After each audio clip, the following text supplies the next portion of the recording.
nyame na ebi omuka matese yesi ayi so keteche free fa so yere ko ama bra wo bre na se ma ba kokora ewu o kentafo na ba ko ewu na wo mu odi nyabotere me se wo mu nyina nyumadi no obi ebenye na ketua bako because yesi hwimhwima de ekososo wo mu nyina de o makan papa no so bia enye no ombenya yeni for example political zone uhwem kakra bro Daniel ame onye kwasia sebi nyame onye bolege sebi o na de bora fa na ntem na mudwumadie no enkosi 2024 no na mani magu ase mako na de ba kwa ya na ha me se at the end no masa aduane di mirika no ho batara na no sa da chewo we di ebesere meye one video one day na nado sa o keteche Afrifa Captain Smart no ensuso musu bi mu da ne mpom beda fom kra se ya fo ni hwe na nanti wo so nako na mo ye mambofo o mo ye gudifo anything o se na anu a program ke se course global citizen a year o mo ye wo Ghana sa onua FM yifo yi multimedia ne sa joy ne sa mbrofo no etimi kada mbrofo said the last time we made demonstration now or AFS the country no go house to house ko ma wo musika we you boys se almost the president e pia amunko huru no so masha the whole bloggers na wo platform that day omo program na sin na no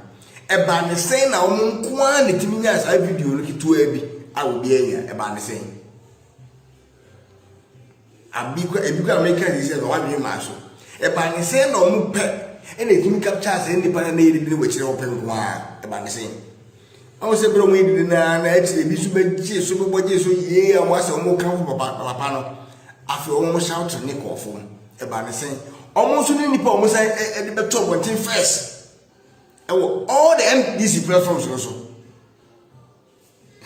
suma hu dey free yes the appear stadium kai no eso djuma no mo ye no enti enye mama enti wo mu nu se o ma ye hwawie president of our platform so man profo huru enti o mu sa kukumase so mo de country on platforms all the NDC platforms so ka se Asante region there Akufo Addo ba wanya hwe Asante region there Akufo Addo do mu hamo wo ye mambofo enye na nka menim da se Asante region marketing e ma dwemfo ma akwa no menim da se ye mo musika enye na mete ya ka menim da se edwadifo man abana sa momo mbesia menim da ama yesi akeni pa 1 million wa ne ya na ene ya omo kase next 2 weeks omo so omudi aba ya be chama wo menim da but na yet social media ye kwantufo ti ase megu papa ne mu ase ana Asante region onyanfa omunyamfa so bia safe de magimani so motra mu studio ho edi papa ya temu bo na chika nsem mo mbeke bia beguru hu fi e fa ma yenu ma santifo rum bi menim ye se hwe Ghana ya batwa ye to ye no na Addo nya 51 right Mahama nya 48 almost 49%. Inti tensive say we nipa 100 bi ejina ha Ghana population no we nipa 100 bi ejina ha emu 10 eye NDC ubenya 10 ewo NDC yes calculation adi ntina make sa ti nipa na ekogro ye no hwe crowd adawo hwe dwumadi no mu crowd no se nipa dum na ne bo twi eye samanse na na test you say but what say nipa ko kitu ebi baby bia eja emusie epie firi bia ne ja wo entika hu se party na se no matter how on beko akoye sa ade a fact at the same time no yenu ma santifonu bi na omu ye de se omu nyamfa so bia omu di etem ne ade ni nda no fatu trim se Asante region no enye MPP ngwana wo fatu trim sa ti se wote se bi yesa amane nye wo ene Captain Smart no enum guase a o maponche no se o magi afrede we mu so mo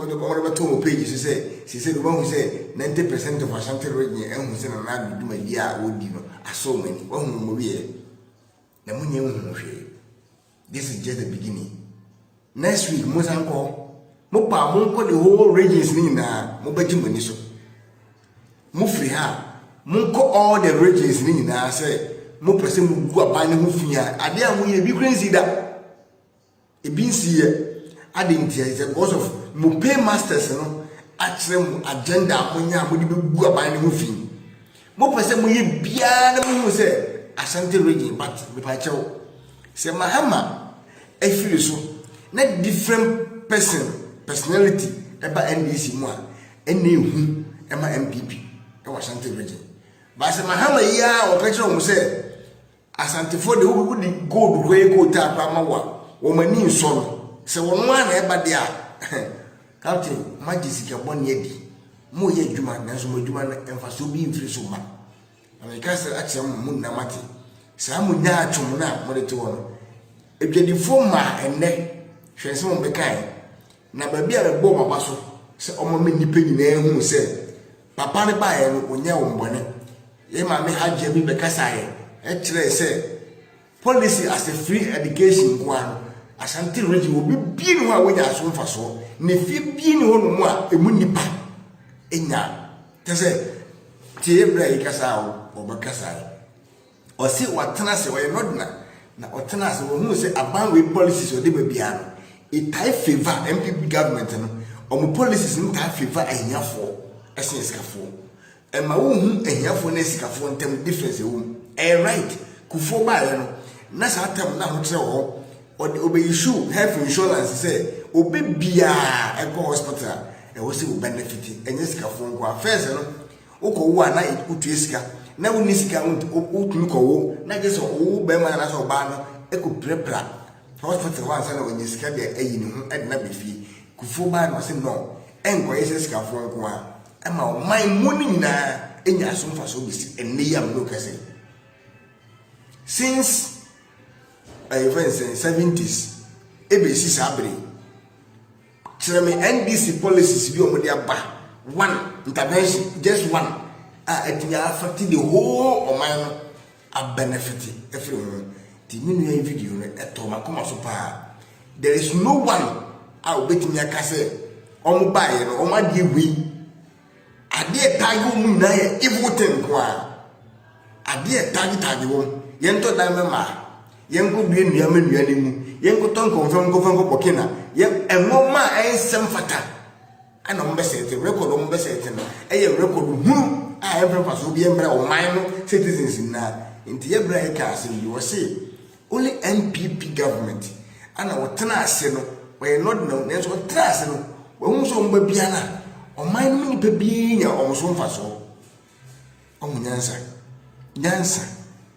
se we o man papa